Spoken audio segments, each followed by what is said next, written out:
office for 20 years? Yeah.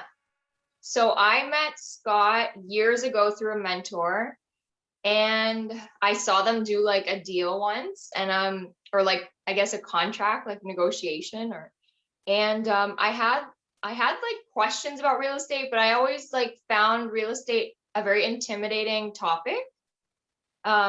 So what I was wondering is like the first question is, there's so much entrepreneurship um, around real estate. And then even if you're associated with a company, like you very much have to be an entrepreneur if you're in this industry.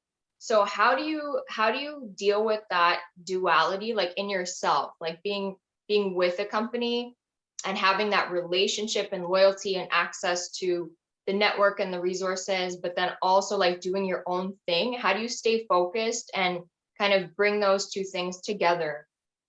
I think for anyone in any business, and this is a business, being a real estate agent or broker or whatever you may be, is your own business, and you have to treat it as your own business. Even though you work under the umbrella of a real estate brokerage, it's a business. It's your own business. It has to have a business plan. It has to have a marketing plan. It has to have a budget for marketing. It has to have a budget period. And you have to have a way to move forward. So for people starting in it, I think it's really important that you write out your business plan. You describe clearly where you're going to generate your business in years 1, 2, 3, 4, 5, 6, 7, 8, 9. I think the cycle's 3 to 4 years. What I found in the last 20 years is for people starting out, it's 3 to 4 years of a cycle. So you may start with rentals in the first part of your business, and you'll do a bunch of rentals. And then after 3 years, some of those people who rented may rent again, or they may say, hey, look, I'm going to buy now. But you have to maintain contact. So that's another thing that you have to do with your business. You have to database. Client relationship management is really important. Meeting people and writing their name on a piece of paper and then forgetting about them once you solve them and give them a lease is a very poor strategy to move forward and grow your business. Mm-hmm. And when, as you mentioned just now, like when people are just starting, they connect with you, they try to do something small at first before they start investing in bigger things. It's very much like they are entering, some people are entering their own entrepreneurship journey with you. So like, how do you kind of guide them and mentor them in that process so that they can like learn the language and get more comfortable? Do you have a philosophy? How do you kind of build that relationship in the beginning where like trust and those type of things need to be created? Yeah, I think that's a really great question. And I think the trust part of it is huge. People are very good at what they do in their daily business, but very few people know a lot about real estate. So when they engage with a real estate agent, and some people are afraid to because they're not sure what they're going to get, but when they do engage with a real estate agent, I think it's really important um, that you're not the salesperson. I read all the books when I started in this business, how to close more deals, close, close, close.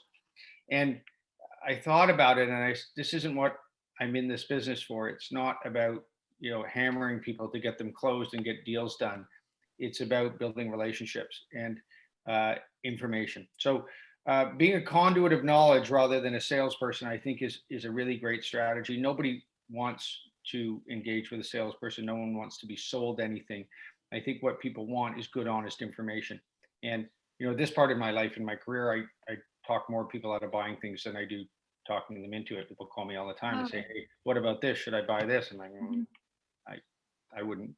I mean, if you're asking me honestly, I wouldn't spend my money. I'll sell it to you, but I wouldn't. If it were my money, there's better things to do. So it is an information business. People engage with real estate agents for information. Experience. The more experience you get, the more information you have, and that's why I say you should start out doing rentals and learning during rentals, and you'll learn things about real estate slowly as you move along. Everybody that gets into this business comes to me, I want to be like you, and I want to sell this, and I want to sell that. I'm like, well, you got to walk before you can run. You can't be, people don't want to make big decisions with people that don't have any information and aren't going to guide them properly, and they're going to end up making mistakes. It's signing the contracts is the easy part. It's it's all the information and pitfalls and possible things that could go wrong that people want to know. So I think honesty is probably the best path forward. If you treat people honestly and with respect, and it's not about the sale, it's about the client and the long-term relationship. I think that's the important thing. Focus on the client, not on the sale. And for millennials and younger, where getting into real estate, especially if they didn't learn about real estate growing up or they weren't exposed to it, whether it's through investment or they are buying for their first time or looking to buy for their first time, what's your guidance around how to get over like the intimidation factor of the language and all the different, like the paperwork and all the things that you need to look responsible enough to like enter this space? Like how would a young person kind of transition through all the fear, anxiety, or intimidation in this particular industry? Well, yeah, I mean, and listen, I bought a lot of property in my life, and I still get nervous when I buy property. So it's a common feeling, and it's not. You should. I mean, you're spending a lot of money, and you should be very cautious about it. And obviously, there's going to be some nerves about it. And I remember when I bought my first property, I was super scared and nervous. And should I do this? And is it too expensive? I think it was about $300 a square foot at that point, and I was like, oh my God, could it go any higher? How much higher could it go? Now we're at $1,200 a square foot. So I Wow. think I think if you look at real estate over the last 70 years and look at the path of prices in a city like Toronto that's growing and they're not adding any more land, that real estate prices continue to grow over time. They fall during recession, which these days we don't have long-term recessions. Governments tend to spend their way out of them very quickly, and then they go back up again. So you'll see this graph that kind of goes up and then it goes down a little bit, and it goes up and then it goes down a little bit. So although it is scary to get in, I think once you're in, it's a really good feeling, and it's becoming more and more difficult for young people to enter the market. It's becoming Yeah. prohibitive. Talking about how to get there, a lot of people are getting generational money handed down from their parents. Um, I just sold a house to a 25-year-old young guy that works in construction and lived at home till he was 24, and saved all his money, didn't go out and spend it in bottle service or clothes or sneakers or whatever, and saved all his money. And he didn't buy downtown. He wanted to buy downtown. He couldn't. He bought in Oshawa a year ago. Wow. It was actually a year ago, and he bought it for 540,000. And then he's put quite a bit of work into it, but I estimate he could probably sell that house for over 800,000. So although you will be scared and intimidated to get into the market, I think at some point in life you have to take a little bit of risk, educated, calculated risk. You have to seek out good advice, get good information, and when you've done that, I think at some point you have to take a leap and believe in what you're doing. Work with someone who you trust and doesn't feel like they're trying to jam something down your throat and sell you something. Someone that honestly cares about the process and about you getting a good fit and a good start in the real estate market. So I think you should ask your agent when you start questions about the paperwork. What am I signing? Agents should send you a copy of all of it long before you even get to the offer process. A blank copy of all the documents that you're going to be signing, and say, hey, look, here you go. You should read this stuff. You should understand it. If you have questions, ask me. If for first-time homebuyers, sometimes where the opportunity exists, and it doesn't exist all the time, unfortunately, in this frothy type market where you can't put conditions in, but where you can sometimes, the added level of saying, hey, let's have your lawyer review your agreement as a condition. If we can't do it as a condition, maybe we do it up front and say, hey, look, we're looking at buying this property. This is the offer that we've put together, or my agent has put together. Can you please review it and let me know if there's anything that should be added or subtracted? And that way you get that added level of professional protection. I think getting good information is key. Yeah. So I think doing your homework, understanding what you're signing, the first time you see an offer as a first-time home buyer shouldn't be when it's in front of you and you have an hour to sign it and it has to be submitted. I think that's something that you can't really understand, or it's going to cause anxiety. So I think doing the homework up front, understanding what you're getting into is important. And getting good information, good advice. Lawyers good real estate agents that you trust, maybe an accountant that can give Yeah. you some good input. Um, for first-time home buyers, I think saving money is the toughest thing, and it takes a lot to save it. And so, of course, with all that effort, sweat, equity to put together something to make a down payment, you want to be careful that your investment's protected. And what inspired you to get into real estate? Uh, well, it wasn't, it's funny, I wasn't even thinking about doing it. And I had been working with Brad Lamb on some other things, and um, he said, you should come work at my real estate company. And I'm like, I don't really want to work at your real estate company. Anyway, uh, in the end, real estate started to really become something in the city. The city real estate market started to heat up in the early 2000s. And I thought about it, and I went back to Brad, and I'm like, yeah, you know what? I think it's a good opportunity. So I ended up getting my license, Wow. going to work, and I was really fortunate. He's one of the most knowledgeable people in real estate, and I've worked beside him for 20 years now on every level of real estate, from development to sites, condos, development condos, condo docs, all the things to do with the industry. I've been really fortunate. Something I wouldn't get exposed to maybe working elsewhere. So having him as a mentor and as a teacher has really benefited me, I think, in my career. Wow. And what were you in before? What industry were you in, or what area?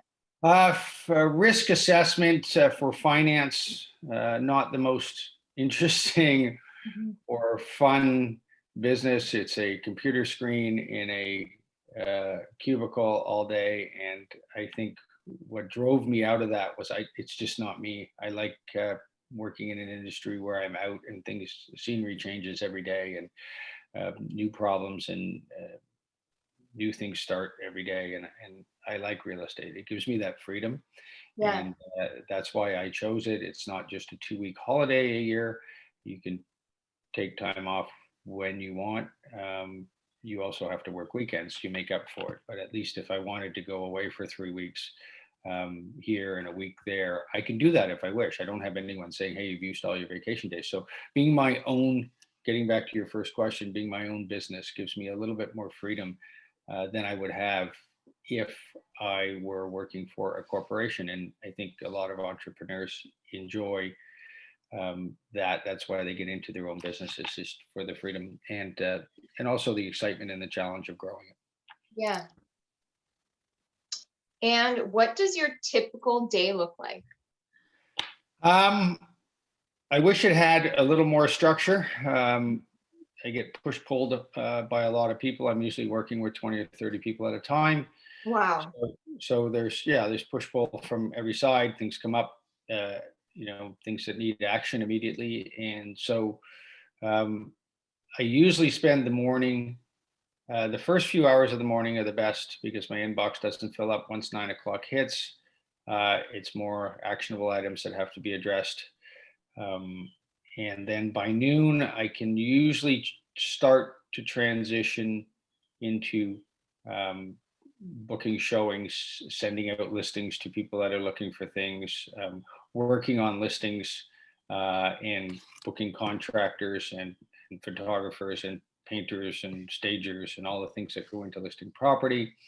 And then a couple of days a week, I have for marketing. I allocate a couple hours in the afternoon, 2 days a week for marketing material, whether it be writing or shooting video, so that I'm continually growing my business. The challenge with real estate is, you're fighting to build your business all along. And then all of a sudden it catches because you've been doing the right things and you've been marketing and you've been building up clientele and you've been getting people to work with you, and you get really busy. And so you run around like a chicken with your head cut off with all these people showing them property and doing deals and doing stuff, but you forget about the marketing. Yeah. So the marketing stops and the generation of new business and leads and referrals and all the things that make a good real estate business stop. So you end up with this wave where you have peaks and valleys where you go like this. So you get really, really busy, you do your marketing, you get really busy, and then you stop the marketing and you finish all those people, you solve them, and you fall off a cliff again. And then for 2 months, you have nothing. And because you're generating new business. And I think the smart thing to do is make sure you have the discipline to include business development in your week every single week. You always Yeah. have to be doing things to build your business. And in our industry, in the real estate industry, there's um, whatever there is now, 65,000 or however many realtors there are in Ontario. Every year, your business will erode away from you. You'll lose clients whose brother, sister, cousin, best friend get their Oh, real estate license, and you're going to yeah. lose clients. They love you, Scotty. You're the greatest. You've been really good to me. You're the best real estate agent in the world. Mhm. But my little sister or my little brother just got the real estate license, and I got to help them out and give them a start. And fair enough. I mean, I would do the same thing. So, in order to combat that, I think as a real estate agent or broker, you need to constantly be developing new leads, new business, and bringing new people into your fold. If you're not, it's eroding out from under you. And how long, like you said that like there's a time before it like starts to build momentum. How long was that for you? Where like you were working, and then it started to kind of get busy. The first 3 years are the toughest. The first 3 years, all you're really doing is scrambling to, it's so you start off with your business is really your network. What is my network? Who are my circle of friends, my sphere of influence, the people that I have in social media? And then of those, so for your first 3 years, I think the goal is to, and you're probably going to have on your social media and in your sphere of influence, there may be 3, 4, or 5 other real estate agents that are friends or associates or friends of friends or acquaintances or whatever. So I think you want to master your domain first and say, hey, of the people that I actually have now access to, I need to create content and show that I'm of the other 3 or 4 they may know, I'm the real estate person or the top pick for them of all the Yeah. other people that they might choose. I think you have to master that in your first couple of years. So I think that's where your business comes at the start. The cycle's usually 3 or 4 years before you start seeing repeat business. So all you're going to do in your first 3 years is what comes through the door. And then the next 3 years, you're going to do what comes through the door plus repeat business from the first 3 years, where you might have three clients from the first one that rent again, or that 2 might rent, 1 might buy. They may refer you someone. So that'll happen. And then the next cycle, now you've got repeat business from cycle 1 and cycle 2, plus new things coming in the door. So the whole thing is to go like this as you move along through these 3-year cycles and build a Yeah. business. And to build a business, you need a client relationship management system. You need to provide information, stay in contact. Don't lose your clients once they're in the fold. Provide them with good quality information about real estate and other things that, economics, all kinds of things that you can talk to them about. And then just fun things, but make them uh, feel that if they were ever going to do anything, they would come and work with you. And I think you have to figure out a way to put that into their head that you're top of mind all the time, and that they're not going to drift away into somebody else because you did nothing. Even though they worked with you the first time, you did nothing, and that other those other 3 or 4 people in your social media or friend network are all putting out content, interesting content, and Yeah. all of a sudden they start pulling clients away from you. So I think it's important to keep up um, with your clients and to build in these steps through these 3-year cycles so you can Yeah. continue to see growth. And what changes have you seen in Toronto during the pandemic? Well, the pandemic, it was my first pandemic, I think, and everybody else's. So when it first hit, everybody kind of put their hands in their pockets and said, "Whoa, what's going to happen here?" If you look back at March 16th of 2020, it was a stay-at-home order, a lot different than the stay-at-home order now, which nobody seems to be paying attention to. But people stayed at home. There was nobody out, and the real estate market it fell off a cliff. The rental market collapsed. The sale market did awfully through March, April, May. I think it had a bit of a resurgence in the summer of last year, and it actually showed some promise of coming back. And then we got the second wave in the fall, and it fell off a cliff again. So for me, who manages a lot of properties for investors, several hundred condo units that are rented out, I got bombarded with rental listings, which, Wow. it's not the core of my business and it's not what makes me money.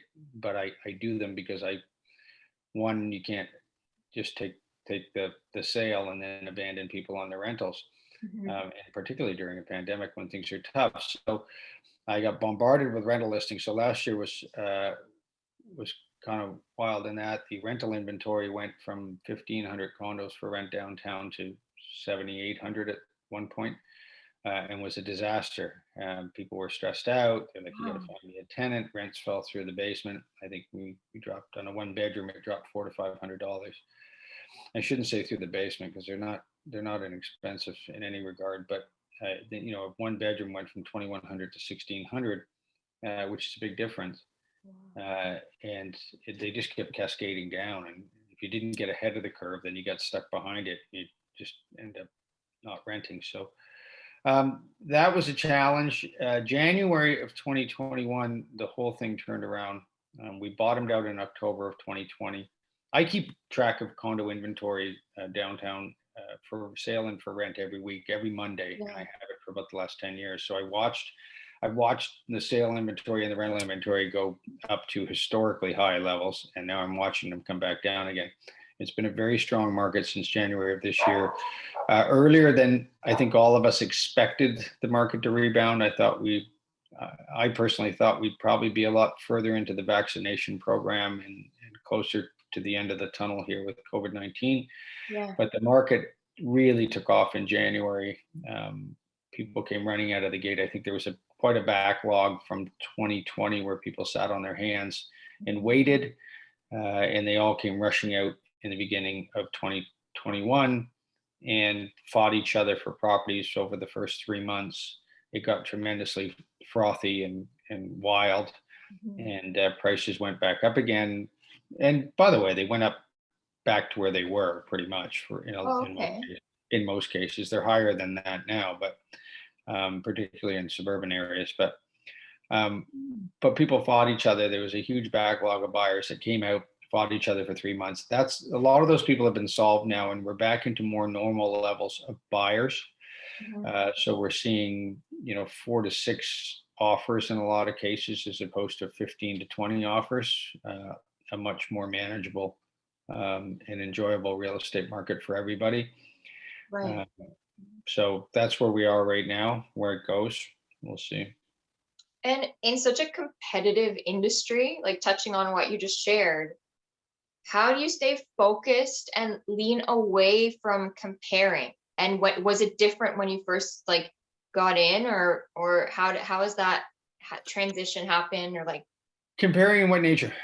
like comparing to other people in the industry, or just like comparing to people online? Like I feel like lots of young people, like we're always comparing and like then feeling bad about what we're doing or whatever. And so Oh, just so like, well, that person's this or this person's that. Yeah, yeah, like how do you like stay focused and then like not and be like, like be productively competitive, but not get too kind of carried away in um that just like negative. spike and ne- drop of like, like getting high on like a win and then like crashing and like comparing to other people. And Well, yeah, staying level in real estate can be difficult, especially when you start.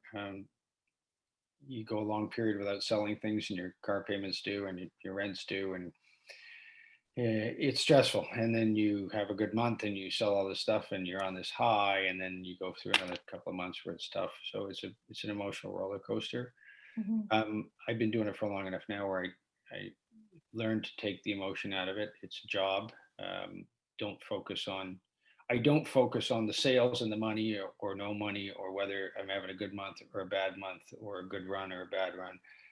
I focus on my business plan. Every December, I rewrite and rejig my business plan, and I add and subtract, marketing things that I'm going to do to try and generate new business. And I focus on my business plan and try not to get, frenetic about, the ups and downs and the highs and lows. And it's very difficult. It's a Yeah. challenge for a lot of people to stay level. But I think when you get excited and depressed and excited and depressed, you lose focus of what you're doing, and you just start running around like a chicken with your head cut off. I think you need to just write out a business plan, focus on your business, why you do it, which for me is, the why. Who am I, what's the most important thing for me? It's the client. Stay focused on the client. You have bad months and you start focusing on the commission, not the client. And I think that's a very, very bad strategy. It's a short-sighted strategy. Just stay focused on the client and things will work out for the better in the long term. And I think you'll be fine. Don't Just stay in your business plan, stay focused on the client, don't change. And if you have a solid business plan, then you'll be fine. Okay. And what would you say are the key components to relationship building when like in business development? What would you say are the main things that you focus on, and that like how to prepare for them too, or study Uh, them, or I think for me, I try to look at why people want to work with a real estate agent. What do they come to a real estate agent for? They come to a real estate agent not to be sold anything. Nobody wants to be sold anything. They come to a real estate agent for information, for knowledge. And I think I focus on being as knowledgeable as I possibly can, learning as much as I can, studying as much as I can, and having the best information I can provide. That's why I keep track of condo inventory every week. I want to know, it's very relevant. Supply is very relevant. Why things happen, why are prices going up, why are prices going down, what direction are they headed? Should we buy now? Should we wait? I think that's a good piece of information. I've spent a lot of time focusing on uh, building and learning about houses and how they're built, especially 100-year-old houses, and what to look at, so that I can provide information. And if you can provide information, people want to work with you. That's why they've come to you. They don't know a lot about this process and about what they're doing, and they come to you for information. So you build the knowledge. Don't force. Don't put the commission first, but the client first, and you'll build the trust. So I think knowledge, uh, and then how you handle people. It may take a little longer to solve them if you're not pushing them all the time, but I think you'll build loyalty. You'll build a referral base, which is what real estate is all about. And I think you'll have a successful business moving forward. and with regards to the duality of having a vision, being like a relationship person, and then having to do like the detailed like work that you were just saying, like having an inventory and actually doing the paperwork, how do you integrate that? Like, how have you always been that type of person that you could be like social and creative and visionary, but then also really good at the details? Or if did you ever struggle with that and like Yeah, integrating I it still do. I still together? do. I Okay. still do. I like to do the things I like to do, and I don't like to do the back end of the business. I mean, it's natural. I like to do the social and the people stuff. I like to be out. I like to be looking at properties. I like to be listing properties and preparing them for sale and all of that stuff. I don't like the back end of the business. It's the Going back to what one of my earlier comments about working in a cubicle. It's the office work, Mhm. and it's the writing and the research and the learning and the you know keeping track of data and databasing and writing marketing material. Um, it's the part of the business that no one wants to do, and I think it's probably the most important part of the business. So And I how do you think get yourself to do it? structure. I think you have to put yourself on a schedule, and I think you have to. If it's not in your calendar, you're probably going to make an excuse not to do it if you don't like it. You know what? I worked a lot today. I was with clients a lot today. I'll do it next week. I think you Yeah. need to make appointments with yourself. I think it's very important to fill your calendar with all of these things and to stick uh, to your commitments. So if it's in your calendar, do it. If I have it in at 4 o'clock in the afternoon on a Thursday, and somehow my client meetings run late and I don't get to it, and I have a 4-year-old son, so now I have to get him. Well, okay, fine. I didn't do it. I have to do it at 10 o'clock at night before I go to bed. I have to. I think I don't like to do that all the time because there's more to life than just working, but sometimes you have to. And so I think to be successful in anything, you have to be disciplined and you have to follow a schedule and you have to make these appointments with yourself. If you just Yeah. say, I'll do it, it doesn't work. It's the same with social media. Scheduling's really important. I never used to schedule. And then I'd be like, oh my goodness, I haven't posted anything for way too long because I got busy. So Mhm. I think you need to have a schedule, and then you need to fill that schedule with content. So you have to have some content built, and then you say, okay, great. Every week I've got to produce two more things because if I don't, I'm going to have a hole in my social media content. Um, so yes, it's about discipline. That's what it's about. It's about Mhm. structure, and it's the toughest thing for a real estate agent to do is to understand that they are running a business and it has to have a structure and you have to be disciplined and you have to follow your schedule. You have to schedule in everything. You have to know all the moving parts and you have to put them into a schedule. If you don't, like I said, you'll end up as a peak and valley real estate agent, and Yeah. it's very difficult to grow that way. So being in real estate, and then for anyone who's in entrepreneurship, and I've also heard many people talk about this during the pandemic when things became remote. How do you deal with having the type of work where it can be 7 days a week, morning till night? How do you deal with that as like a human being, just personally making sure that you have your own time for well-being, or your own time for your own social life, or whatever it is, other responsibilities that you have, like being in an industry where it can be like a constant every single day thing? How do you create that balance for yourself? That's a great question. I used to work every day and long hours every day when I was single.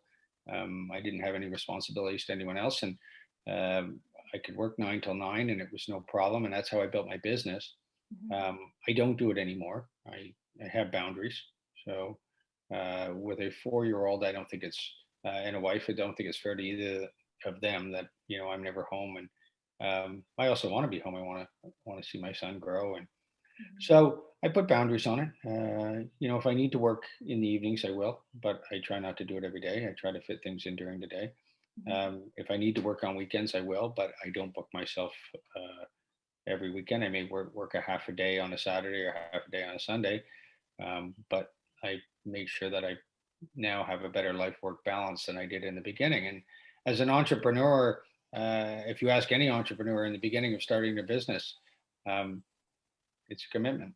And it's something for the first few years that you have to nurture, and it takes a lot of your time in your life. And I'm fortunate now that I'm at a point 20 years in where I can back off a little bit and enjoy other things in life. But in the beginning, it's a commitment. It's very difficult to build a successful business in anything, and it takes Yeah. a lot of effort.